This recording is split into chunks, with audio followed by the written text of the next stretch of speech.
Hello दोस्तों, आज मैं आपको जो कहानी सुनाने जा रही हूँ, ये कहानी है सौतेली माँ और जादुई नेल पॉलिश की। तो चलिए दोस्तों, देखते हैं आज की ये कहानी। एक बार की बात है, ईशा अपने माता पिता के साथ रहती थी। ईशा जब 7 साल की थी, तब उसकी माँ बहुत ज्यादा बीमार हो गई। ईशा के पिता ने बहुत से डॉक्टर बदले, लेकिन फिर भी कोई भी फायदा नहीं हुआ। ईशा की माँ को अब ये एहसास हो गया था कि वो अब ज्यादा दिनों तक नहीं जी पाएंगी। उसे बस अपनी बेटी ईशा की फिक्र थी। एक दिन वो अपने पति से बोलती है, सुनिए जी, मेरा अंतिम समय नजदीक आ गया है। आप ईशा का बहुत अच्छे से ध्यान रखना, उसे माँ की कमी कभी महसूस नहीं होने देना। और फिर एक दिन अचानक ईशा की माँ का देहांत हो जाता है। माँ के मरने के बाद ईशा बहुत ही अकेली हो जाती है और वो हमेशा रोती ही रहती है। पापा, माँ कहाँ चली गई? मुझे मेरी माँ ला दो। मुझे मेरी माँ के हाथों से ही खाना खाना है, वरना मैं भूखी रहूंगी। बेटा, तुम्हारी माँ तो आसमान में एक तारा बन गई हैं। मैं कुछ नहीं जानती, मेरे लिए मेरी माँ को लेकर आओ, वरना मैं भी आसमान में तारा बन जाऊंगी। अच्छा ठीक है, रोना बंद करो, मैं तुम्हारे लिए माँ ले आऊंगा। लेकिन नई माँ पहली वाली माँ से थोड़ी अलग होंगी। पंकज अपनी बेटी की जिद और रिश्तेदारों के कहने पर रंजना नाम की एक औरत से दूसरी शादी कर लेता है।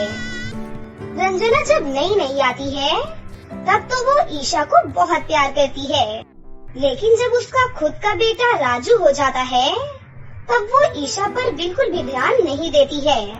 लेकिन वो पंकज के सामने तो बहुत अच्छी बनकर रहती है। फिर उसके जाते ही वो ईशा से घर का सारा काम कराती है और जरा सी गलती होने पर उसे बहुत डांटती और मारती भी है। इस तरह ईशा फिर से उदास रहने लगी। फिर एक दिन, ईशा, बैठे बैठे रोटियां तोड़ने से काम नहीं चलेगा। अब से तुम्हें ही घर का सारा काम करना है और तुम्हें ही खाना भी बनाना है। पर माँ, मुझे तो खाना बनाना आता ही नहीं है। खाना बनाना नहीं आता है और मुफ्त की रोटियां तोड़ तोड़ कर ठूसना अच्छे से आता है। अब से तू ही घर का सारा खाना बनाएगी, समझी? ईशा रोते रोते किचन में जाती है। उसे तो कुछ भी बनाना आता ही नहीं था, फिर भी वो कोशिश करती है, लेकिन उससे सारा खाना जल जाता है। फिर रंजना जब किचन में आती है, तो वो बोलती है, हे भगवान, सत्यानाश हो इस लड़की का, सारा खाना जलाकर राख कर दिया। सच सच बता, तूने जानबूझकर ये खाना जलाया है ना? नहीं माँ, मैंने तो पूरी कोशिश की थी, पर क्या? तूने जानबूझकर ऐसा किया है ताकि तुझे मैं दोबारा खाना बनाने को नहीं बोलूं। लेकिन मैं तुझे ऐसे तो नहीं छोड़ने वाली। और फिर रंजना गरम चिमटे से ईशा का हाथ जला देती है। अब आज से तुझसे खाना कभी भी नहीं जलेगा, और जला तो तू अपने इस जले हुए हाथ को याद कर लेना। ईशा रोते रोते अपने कमरे में चली जाती है, लेकिन उसके हाथों में बहुत तेज जलन हो रही होती है और वो रोए जा रही थी। माँ, तुम कहाँ हो माँ? माँ, नहीं माँ, बिल्कुल भी अच्छी नहीं है, तुम वापस आ जाओ ना माँ, मुझे तुम्हारी बहुत याद आ रही है माँ। देखो ना, मेरे हाथों में भी बहुत जलन हो रही है, बहुत दर्द हो रहा है माँ, आ जाओ मेरे पास ना माँ, वरना मुझे भी अपने पास बुला लो। रोते रोते ईशा सो जाती है और फिर उसके सपने में उसकी माँ आती है और कहती है, ईशा बेटा, मेरी प्यारी बेटी। माँ, आप कहाँ चली गई थी मुझे छोड़कर? मैं अब आपके पास ही रहूंगी, अब कहीं नहीं जाना आप मुझे छोड़कर माँ। ईशा, मैं तुम्हारे पास ही हूँ, तुम्हें अब चिंता करने की कोई जरूरत नहीं है। तुम मेरे श्रृंगार दान से एक नेल पॉलिश निकाल कर अपने हाथों में लगा लेना और सब कुछ ठीक हो जाएगा। अगले दिन जब ईशा उठती है तो वो अपनी माँ की वही नेल पॉलिश अपने हाथों में लगा लेती है। नेल पॉलिश लगाते ही ईशा का सारा दर्द गायब हो जाता है और उसका सारा काम भी तुरंत ही होने लग जाता है, जैसे उसके हाथों में कोई जादू आ गया हो। सफाई के लिए ईशा जैसे ही झाड़ू उठाती है तुरंत ही पूरा घर साफ हो जाता है। ईशा जैसे ही कुछ खाना बनाने का सोचती, वो खाना खुद ब खुद बनकर तैयार हो जाता, वो भी बहुत टेस्टी। आज तो तूने खाना बहुत बढ़िया बनाया है। खामखा नौटंकी कर रही थी कि मुझे खाना बनाना नहीं आता है। अरे तू तो मुझसे भी बहुत अच्छा खाना बनाती है। आपसे ही तो सीखा है माँ। एक दिन रंजना नहा रही थी, तभी फिसलकर वो जमीन पर गिर जाती है और उसकी कमर की हड्डी टूट गई। डॉक्टर ने उसे 1 साल का बेड रेस्ट लिख दिया। उसी रात रंजना के सपने में ईशा की माँ आती है। रंजना, अब तो तुम बहुत खुश हो ना? तुम आराम ही तो चाहती थी और अब तुम्हें जिंदगी भर का आराम मिल गया। मुझे माफ कर दो दीदी, मैंने ईशा पर बहुत जुल्म किया है। उसकी सजा भगवान ने मुझे दे दी। मैं तुम्हें वचन देती हूँ कि मैं अब ईशा को कभी भी नहीं सताऊंगी। मैं उससे राजू की तरह ही प्यार करूंगी। प्लीज मुझे माफ कर दो।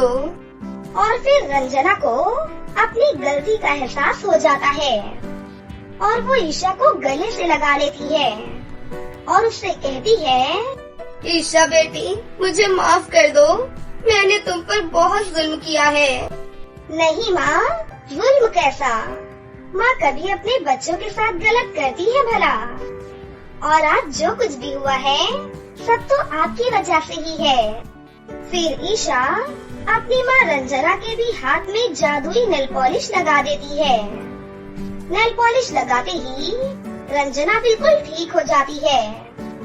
फिर ईशा अपनी माँ को जादुई नेल पॉलिश के बारे में सारी बात बताती है।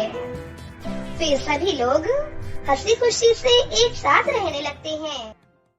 महक की माँ के गुजर जाने के बाद उसके पिता आलोक ने अपने ऑफिस में काम करने वाली सुमित्रा नाम की एक विधवा औरत से दूसरी शादी कर ली थी। सुमित्रा का भी पहले पति से एक विक्रांत नाम का बेटा भी था। बेटी महक, ये तुम्हारी नई माँ है और ये तुम्हारा छोटा भाई विक्रांत। आज से हम सभी लोग एक साथ मिलजुल कर रहेंगे। बेटी, भले ही मैंने तुम्हें जन्म नहीं दिया, लेकिन मैं तुम्हारी माँ ही हूँ। तुम मुझे माँ कहकर बुला सकती हो। लेकिन महक कुछ भी नहीं बोलती और गुस्से में आकर अपने कमरे में चली जाती है। देखा आपने, चाहे हम उसे कितना भी प्यार क्यों न दे दें, लेकिन वो हमें पराया ही समझेगी। इधर महक अपने कमरे में बैठकर अपनी माँ को याद करके रोने लगी। वहीं दूसरी ओर सुमित्रा मन ही मन बोली, बड़ी मुश्किल से मेरी आलोक से शादी हुई है और बहुत जल्द सारी प्रॉपर्टी भी मैं अपने नाम करवा लूंगी। लेकिन इस लड़की की वजह से मैं यहाँ चैन से नहीं रह पा रही हूँ। इसे देखकर मेरे पूरे तन बदन में आग लग जाती है। जल्दी ही कुछ करके इससे इस घर से भगाना होगा। सुमित्रा के मन में महक के लिए कूट कूट कर नफरत भरी हुई थी, लेकिन आलोक के सामने वो महक से प्यार से बात करने का नाटक किया करती थी। सुमित्रा का बेटा विक्रांत भी वही करता था जैसा कि उसकी माँ उसे करने को कहती थी। ऐसे ही एक दिन आलोक हॉल में बैठकर चाय पी रहे थे। तभी विक्रांत उनके पास आ गया और बोला, पिताजी, मुझे स्कूल से ड्राइंग का प्रोजेक्ट मिला था। मैं महक दीदी की मदद लेने उनके कमरे में गया तो दीदी ने मेरी प्रोजेक्ट फाइल ही फाड़ दी। अरे बेवकूफ, इतनी सी बात पिता को बताने की क्या जरूरत थी? और आप भी इसकी बातों की ओर ज्यादा ध्यान मत दीजिए। छोटी बच्ची है बेचारी महक, उसे थोड़ा वक्त लगेगा हमें अपनाने में। अभी अभी तो उसने अपनी माँ को खोया है ना। फिर एक दिन सुमित्रा महक के लिए नाश्ता लेकर उसके कमरे में जाती है। बेटी महक, कहाँ हो तुम? देखो, मैं तुम्हारे लिए गर्मा गर्म नाश्ता लेकर आई हूँ, जल्दी से खा लो बेटा। लेकिन उस समय महक बाथरूम में नहा रही थी। इसी मौके का फायदा उठाकर सुमित्रा ने खाने की प्लेट कमरे से बाहर फेंक दी और बाहर आकर नाटक करके बोली, अरे ये क्या कर दिया तुमने बेटी? खाने का ऐसे अनादर नहीं करते हैं। खाने की प्लेट कमरे से बाहर गिरी हुई देखकर महक के पिता को बहुत गुस्सा आया और वो महक को डांटने के लिए उसके कमरे में जाने लगे। तभी सुमित्रा उन्हें रोकते हुए बोली, अरे अरे रुक जाइए, आप उससे कुछ मत कहिए, छोटी बच्ची है ना, थोड़ा नाराज है, धीरे धीरे सब कुछ ठीक हो जाएगा।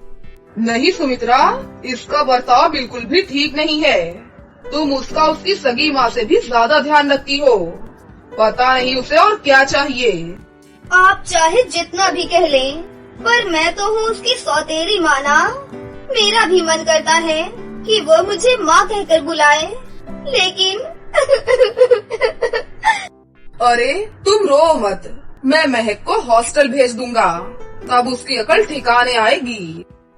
जब ये बात महक को पता चलती है कि उसके पिता उसे हॉस्टल भेजने वाले हैं, ये सुनकर महक बहुत दुखी हुई और बैठकर रोने लगी।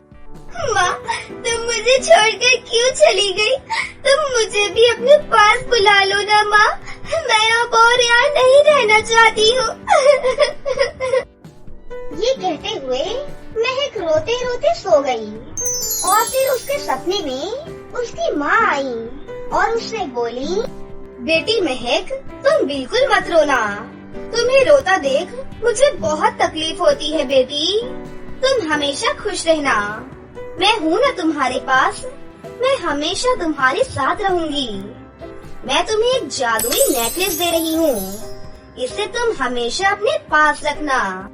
जब सुबह महक नींद से जगी तो उसने देखा कि सचमुच एक जादुई नेकलेस उसके पास रखा हुआ है, जो कि उसकी माँ ने सपने में उसे दिया था। वो दिखने में बहुत ही सुंदर था। अरे, मैं तो सपना देख रही थी। माँ को सपने में देखकर मुझे बहुत अच्छा लगा। अब मैं बिल्कुल भी नहीं रोऊंगी, क्योंकि माँ हमेशा मेरे साथ है। उनका दिया हुआ जादुई नेकलेस भी मेरे पास ही है। अब मैं हमेशा खुश रहूंगी। फिर महक अपनी माँ के दिए हुए जादुई नेकलेस को अलमारी में रखने लगी। लेकिन तभी महक को अलमारी में नेकलेस को रखते हुए सुमित्रा ने देख लिया। अरे वाह, कितना सुंदर नेकलेस है। इस सुंदर से नेकलेस को तो मेरे पास होना चाहिए। फिर जब महक किसी काम से बाहर गई तो सुमित्रा चुपके से उसके कमरे में घुस गई और जल्दी से जादुई नेकलेस निकालकर पहन लिया। तभी अचानक जादुई नेकलेस एक रस्सी में बदल गया और उसे कस के जकड़ लिया। अरे, ये क्या हो रहा है? कोई बचाओ मुझे। तभी वहाँ पर महक की माँ का साया प्रकट हुआ और ये देखकर सुमित्रा की हालत खराब हो गई। भूत! अरे अरे, कोई बचाओ मुझे। मेरी बेटी को तुम परेशान करती रहोगी और तुम्हें क्या लगता है मैं चुपचाप देखती रहूंगी? मेरे पति के पास फौरन जाओ और अपनी सारी सच्चाई बताओ। जो भी तूने मेरी बेटी के साथ किया है वो भी।